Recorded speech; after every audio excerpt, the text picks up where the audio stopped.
Hello fellas, welcome to Techotogramma. Let's check out the things you should consider before buying a motorcycle. First and the foremost thing before buying a motorcycle is to determine the usage. Think whether you are a daily commuter or a weekend getaway person.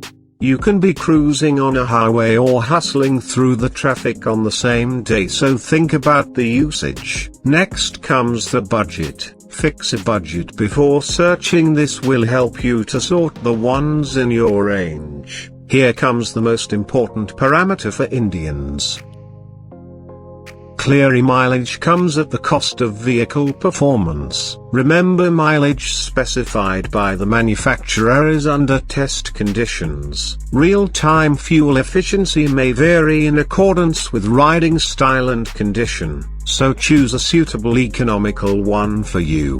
When you are investing a certain amount in motorcycles, of course, looks matters. For starters, there are 4 major types: naked, sport, cruiser and scooter. Choose the one based on ergonomics and styling. Most buyers will forget this, but you won't. Maintenance and servicing.